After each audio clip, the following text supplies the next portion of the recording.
Okay, Alien Earth, I see you. Looks like we're taking a break from the absolute dumb decisions. I mean, there's still some dumb things in here, but compared to last episode and the episode before, I gotta give you a golf clap for that, because this episode was significantly better than the last two.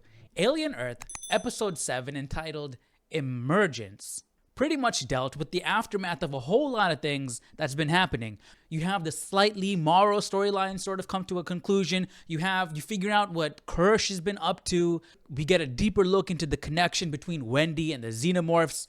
What happened with Nibs, the aftermath with that. So we get a whole lot of follow through with all of these different plot points. To start things off, let's talk about Slightly. This boy has hid the body of the scientist, I believe his name is Arthur, in his room under his bed, and Smee finds him. And they end up teaming up to smuggle this guy out of the lab and head to the beach to meet up with Morrow. Let's talk about Smee for a sec.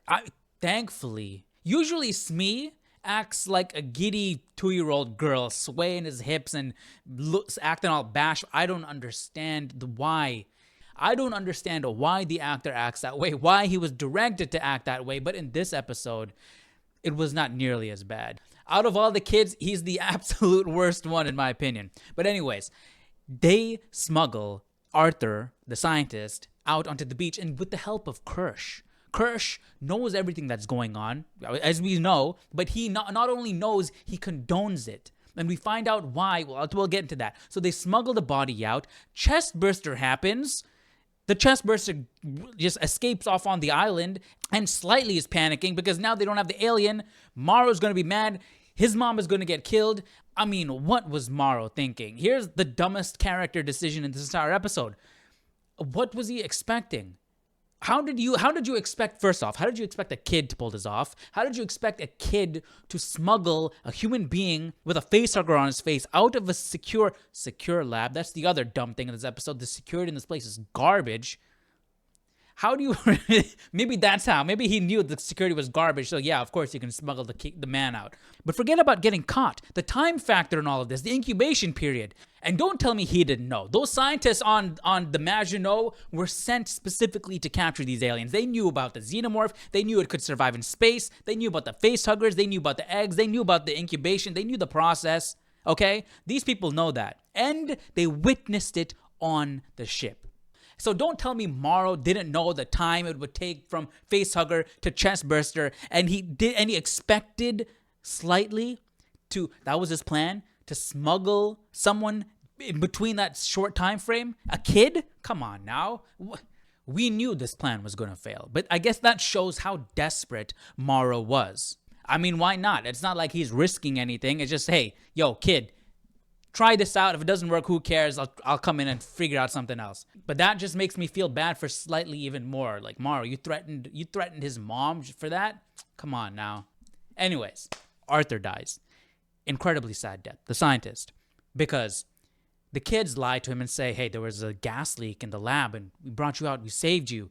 And so he's looking at Smee, he's looking at Slightly saying, wow, thank you. I think you might have saved my life, because he doesn't really remember. I think you might have saved my life. And that couldn't be further from the truth. Slightly led you to your death, and you're thanking him for saving your life. That's just so sad. And he's talking to them like a father is talking to kids, being protective, saying, hey, come on, just tell me the truth. We can figure this out and all of that. Like, he's genuinely being caring. And we know he's genuinely caring because he stood on his morals in the last episode, unlike a certain somebody. And then to see the chestburster scene happen and you see Smee freaking out, that was a good sequence. And Slightly wasn't even bothered by Arthur because he was busy looking for the alien, because he's so focused on saving his mom. He's so terrified about Morrow killing his mom. Like, I feel bad. This whole situation is really sad. So Slightly and Smee deliver the body to Morrow, thinking, like, at least we gotta give him something. You know, I can't just come in empty-handed. First off, where did that raft come from? I mean, maybe it was there, maybe I missed it, but did they build a raft? Did they just find the raft? Like, I don't know where that raft came from. But that's besides the point. They delivered the body to Morrow. Now Morrow has to go to plan B. They gotta storm the place and try and get another xenomorph. Luckily, there's a chestburster out on the loose, so they're gonna hunt for that. Little did they know, they're not the only one hunting for the chestburster. Kirsch found it first, and that was his plan from the get-go. He was manipulating this whole situation to get another xenomorph. And he did. He got the chestburster. He captured Morrow and his goons.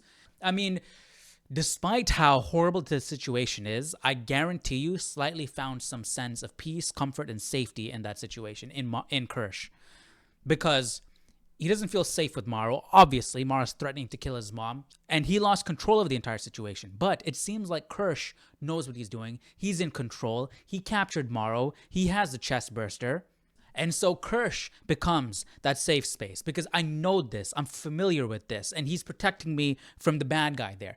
And so with that, I'm curious as to where Slightly and Smee's loyalties will lie. Because with this episode, you have this schism. You have Wendy and you have Nibs and you have Joe who are escaping the lab. They're breaking free from this, right? And you have Curly who wants to stay. So where do you think Slightly and Smee are going to stand? Based off what happened, there might be a falling out between Smee and Slightly. And that would make sense considering their names, right? Because Smee is actually Captain Hook's right-hand man. He's not a lost boy in Peter Pan.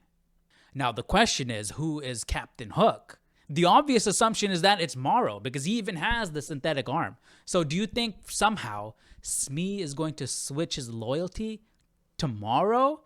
I wonder if that's going to happen and how that would play out. Now, let's jump over to Wendy since I mentioned her. They're trying to get off the island. They're trying to get on the boat and leave. However, there's soldiers on the island, and Wendy enlists the help of her pet xenomorph. She calls the xenomorph, and the xenomorph is fighting the aliens on her behalf. The xenomorph is looking at Wendy like she's a queen, like the queen mother. And this xenomorph looks a bit different too. It has like this skin-colored pattern on its head.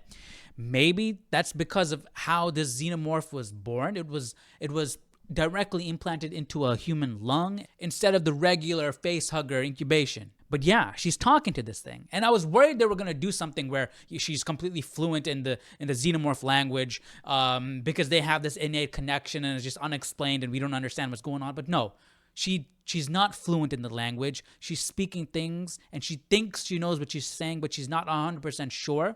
And the only reason she can speak is because she's always in the lab, always communicating, always talking, and sort of somehow put together some certain vocalizations. So the xenomorph comes in, saves the day, protects them, and she tells it to run and hide, or so she thinks. So, with the protection of a xenomorph, Wendy, Joe, and Nibs make their way to the boat to escape the island, but they are confronted by Joe's friends, the soldiers, and they're the security guards of the place. They're not going to let them leave. They want to get the assets back to the lab. Nibs and Wendy are not having it. They're especially Nibs, and she grabs a dude's face and crushes the jaw, just completely destroying the guy's skull. And so an all-out brawl breaks out. They're tanking bullets and everything. But Joe, as we know, I think his girlfriend was a black girl, right? I think that's what was established. They have some sort of relationship. And so in order to save her, he shoots Nibs. And Wendy loses her mind. She starts, "What did you do? What did you do?" Because which side are you on now? You know, are you with them or are you with us? You're my brother. We are trying to escape here, and now you're helping the people that are attacking us. What are you doing? She is like my sister here, and you killed her? You know, I was having doubts about humans. So who's on my side here? If those scientist people that were supposed to take care of me are not on my side, if these soldiers, human soldiers, are not on my side, if my own brother is not on my side, is it just like all these humans are not on my side? So the only people that have my back are my kind, the synthetics. So maybe forget you guys and the xenomorphs. So forget you guys. Forget you humans. You're the grown-ups. We're the kids here. And that makes me wonder. The place is called Neverland, right? So what if they just decide to stay there? They don't want to go out into the human world. They just take over. They just take over Neverland. Now, before we close things out, we got to rewind and talk about what happened in the lab. The security of this place is so bad. You have Wendy, who can telepathically communicate with technology. I forgot the name of that power. There's like a name for it, where you can communicate with technology, you can manipulate it. They know this. She can hack into things, yet there's no there's no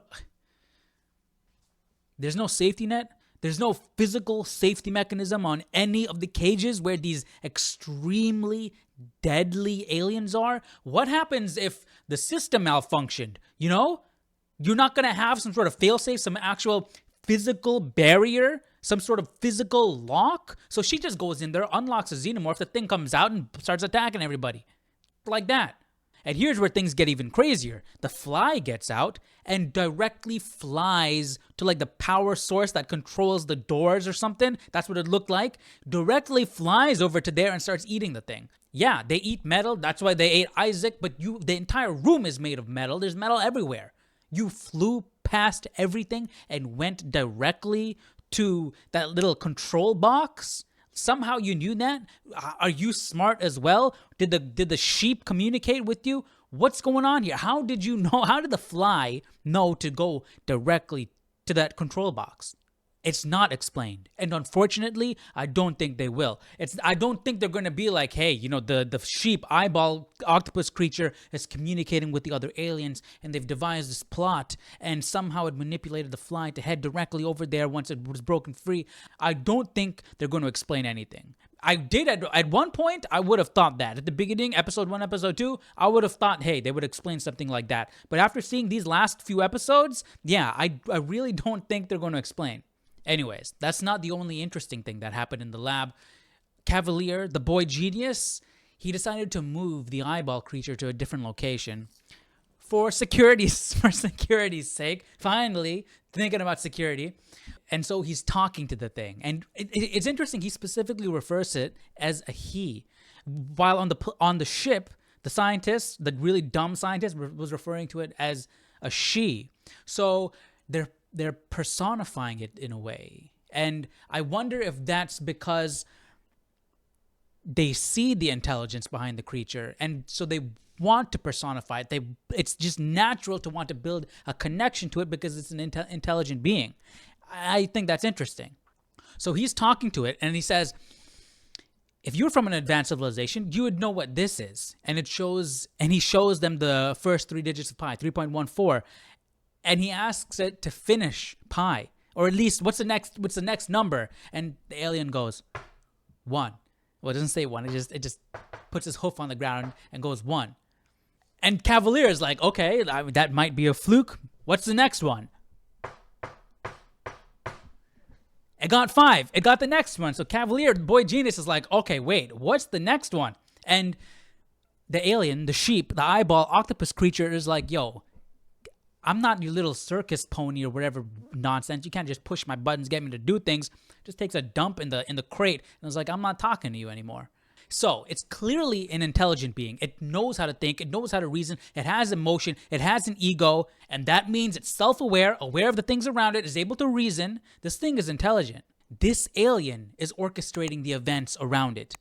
And while I'm intrigued, I'm also, it's just like, this is Alien. And the alien that I'm most curious about, I'm most interested in, is not a xenomorph. It's this brand new octopus creature. And I mean, I guess that's natural in the sense that it's a new creature. We don't know about it. It's a mystery, and therefore I'm going to be intrigued. But if I feel like this new creature is stealing the show, and we haven't seen much of it.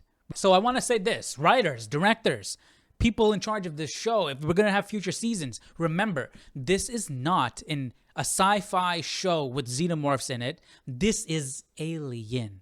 A xenomorph-centric, focused show. And you can have other stuff in there, but the main draw needs to be about the xenomorphs. If you want to create a show about another alien, then just create another show about another alien. I'm not saying that's what they're trying to do, but with season 2, you need to keep that in mind. Yeah, you've created a really cool mystery with this new alien, and there's still aliens that you've shown that we haven't fleshed out yet in the series. But the focus needs to remain the companies, the xenomorphs, and the synthetics. With that said, to wrap things up, this episode was definitely a step up over the last 2 episodes, and I'm looking forward to seeing how things wrap up in this next episode, the final episode of Alien Earth. What did you think about the last episode? Did you think it was better than the last two, or are we still on that nosedive down straight into the garbage? Let me know your thoughts down below in the comment section, and I'll see you all in the next video. Take care. Bye-bye.